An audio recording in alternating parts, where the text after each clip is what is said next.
On va s'intéresser à la courbe caractéristique du réseau hydraulique. Le réseau hydraulique est composé d'un ensemble de conduites. Ces conduites sont là pour raccorder des tronçons entre eux, pour aller chercher de l'eau dans un bassin et amener cette eau jusqu'à des réservoirs. Donc on a un réseau hydraulique qui est composé d'un bassin dont la surface libre qu'on va supposer comme étant constante, comme les autres surfaces libres, d'ailleurs comme les deux autres pour les deux réservoirs. Cette surface libre est passée à 119 mètres par rapport à une référence qui n'est pas donnée sur le schéma. Les deux pompes fonctionnant, l'écoulement va passer du bassin vers la conduite d'aspiration de la pompe 2 et celle de la pompe 1 pour ressortir par leur propre conduite de refoulement. On a un point de collecte des deux débits qui se fait au point A, une conduite de refoulement AB qui entraîne la somme des deux débits jusqu'à donc ce point B. C'est un point où l'écoulement est séparé en deux parties. Une partie qui vient alimenter la conduite BC pour alimenter le réservoir 1 et une autre conduite BD qui elle est là pour alimenter le réservoir 2. Le réservoir 1 a sa surface libre constante qui est placée à 175 mètres alors que le réservoir 2 est placé 10 mètres plus haut. Finalement, la surface libre de ce réservoir est placée 10 mètres plus haut à 185 mètres. Ici, tout l'enjeu, c'est d'essayer de construire la courbe caractéristique du système à alimenter, qu'on va appeler le réseau, sachant que celui-ci est composé de, comme on vient de le voir, de conduites. Ces conduites vont générer des pertes de charge qu'il va falloir estimer et qu'il va falloir assembler de façon cohérente. Et ce réseau est aussi constitué de différents bassins et réservoirs dont les surfaces libres sont situées à des cotes différentes. Donc c'est-à-dire qu'il faut aussi tenir compte de ces différences d'altitude et de façon réfléchie. Donc le but de cette partie, c'est de voir comment on va pouvoir tracer, obtenir la courbe caractéristique de l'ensemble. Souvent, quand on vient alimenter des réservoirs via des conduites qui sont plutôt longues, à partir d'un bassin, toutes les conduites qui sont proches des pompes, qui sont placées la plupart du temps dans un local qui correspond au système de pompage, ces conduites sont de faible longueur et les pertes de charge singulières vont générer aussi, en plus des pertes de charge régulières, des quantités de dissipation qui vont être très faibles vis-à-vis des conduites que l'on a juste en dehors du système de pompage et qui sont représentées ici par la conduite AB, la conduite BC et la conduite BD. Donc ce qu'on va faire dans cet exemple-là, c'est qu'on va négliger toutes les conduites qui sont données en pointillé ici pour ne considérer que les conduites qui sont en rouge ici. Donc on a plusieurs points par rapport à ce réseau. On a un point A dont l'altitude est à 117 mètres. Le bassin étant placé, lui, sa surface libre étant placée à 119 mètres. Le point B a une altitude à 150 mètres. Le point de la surface libre du réservoir 1 est placé à 175 mètres. Et la surface libre du réservoir 2 est placée, elle, à 185 mètres.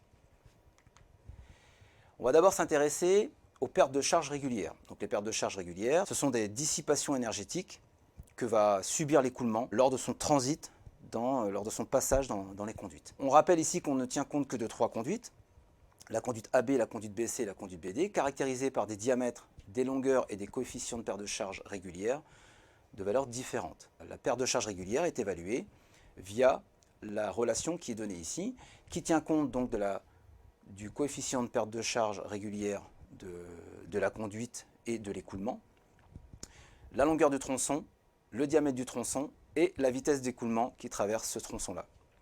Comme on est amené à travailler de façon graphique dans un repère charge-débit, on va transformer cette relation pour faire apparaître le débit, sachant que le débit est égal à la vitesse multipliée par la section de passage. Donc on transforme cette relation en une autre pour faire apparaître un débit élevé au carré. Donc si on veut connaître la relation qui donne les pertes de charge pour les trois tronçons AB, BC et BD, on va remplacer les valeurs de lambda par les propres valeurs des trois conduites, pareil pour la longueur et pareil pour les diamètres. Le but étant d'obtenir une formulation des pertes de charge delta H en fonction de Q carré et faisant apparaître un coefficient alpha placé devant Q carré. On va obtenir ainsi des courbes paraboliques. Donc si on fait cet exercice pour les trois conduites, en remplaçant donc chacun des lambda, des L et des D par les symboles avec des indices correspondant à chacune des conduites, ça nous donne ces trois formulations. Et après, on peut faire l'application numérique en remplaçant chacun des symboles par ces valeurs. Et on obtient trois relations, 110 fois Q carré pour la conduite AB, 9426 fois Q carré pour la conduite BC et 3902 fois Q carré pour la perte de charge régulière que va subir l'écoulement dans la conduite BD.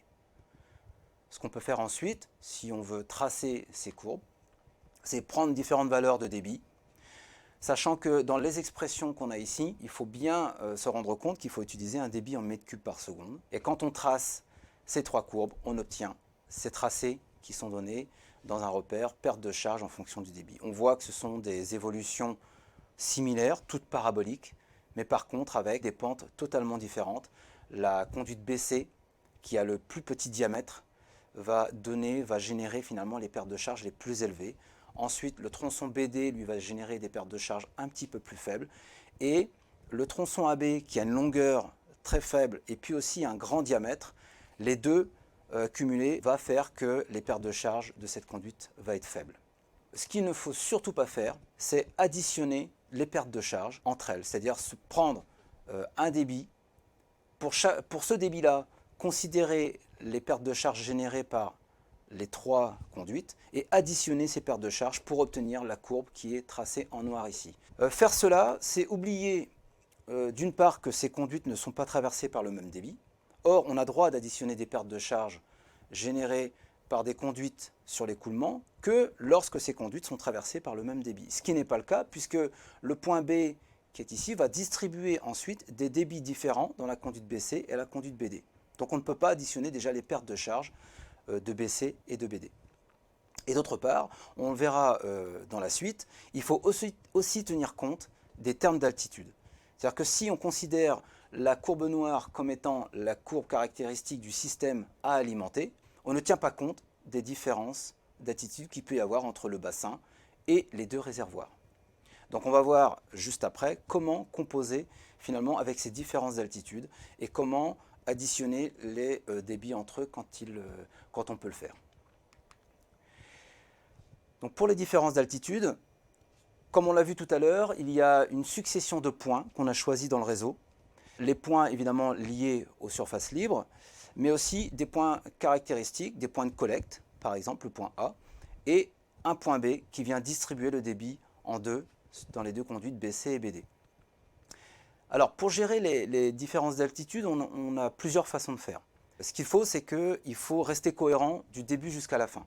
Donc je vais vous montrer deux méthodes. Une méthode qui va tenir compte du point B, c'est-à-dire l'altitude du point B, et une deuxième méthode où on va occulter ce point B pour ne s'intéresser qu'aux altitudes du bassin et des réservoirs. Donc la méthode 1, pour laquelle on tient compte du point B, va faire qu'on va donner les relations des conduites.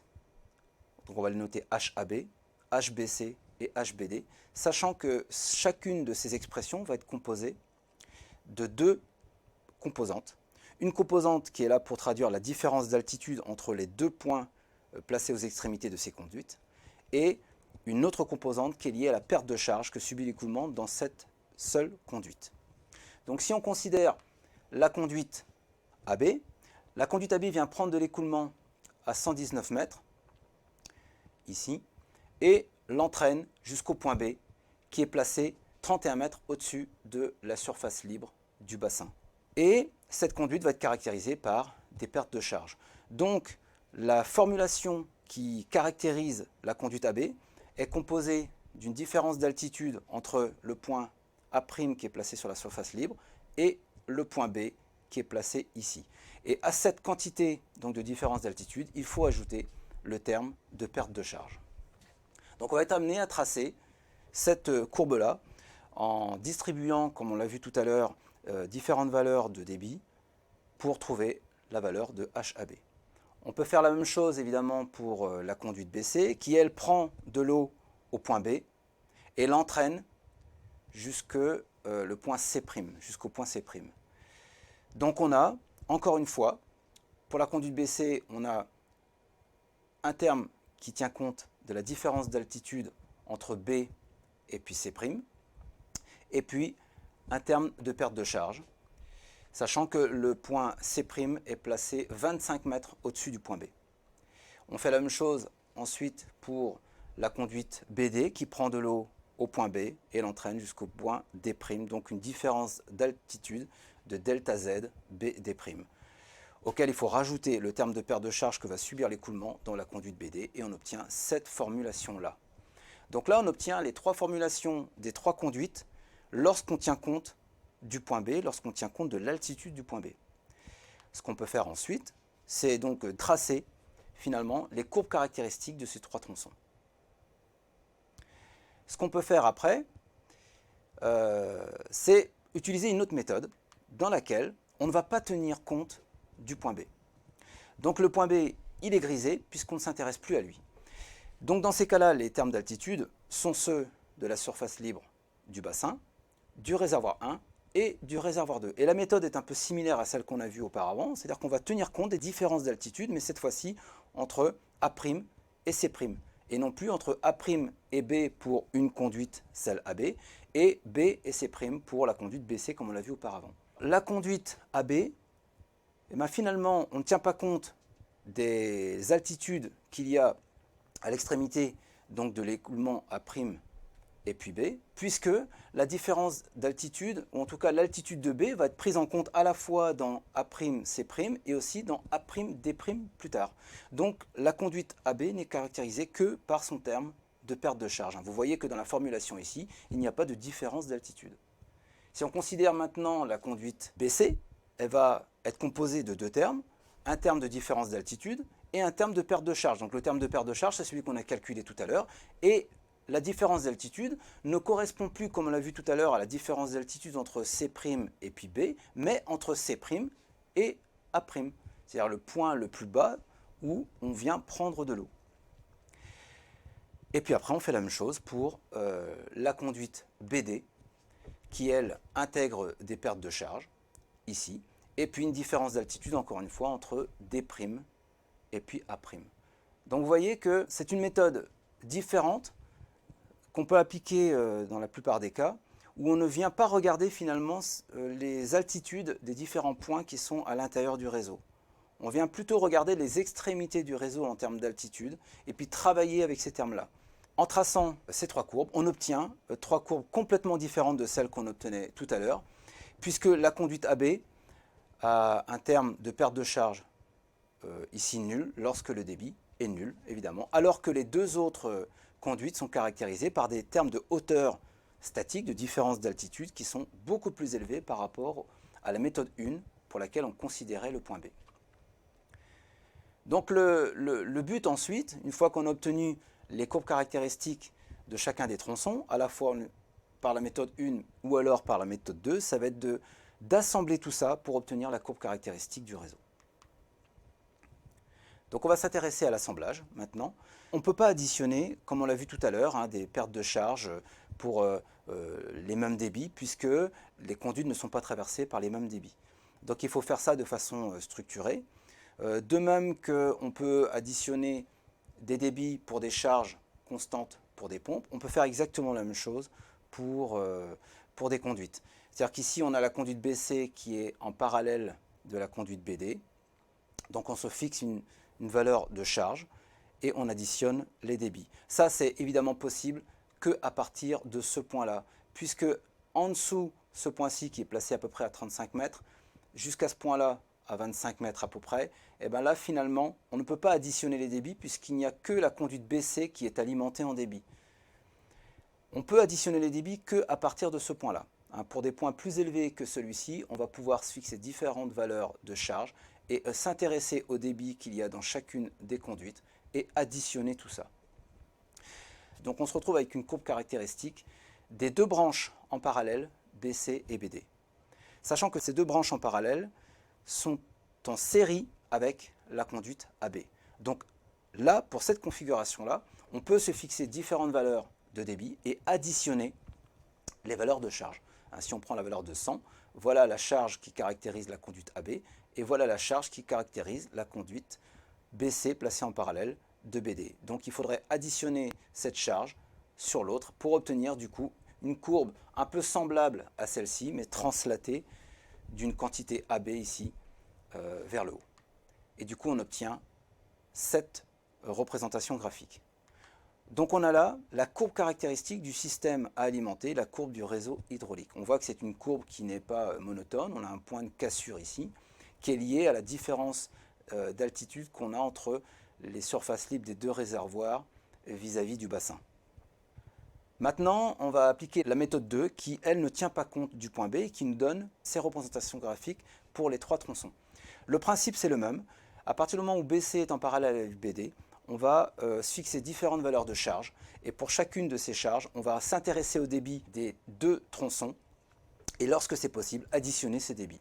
Donc on obtient cette courbe caractéristique, HBC en parallèle à HBD. Ces 2 tronçons sont placés en parallèle, mais l'ensemble est placé en série par rapport à AB.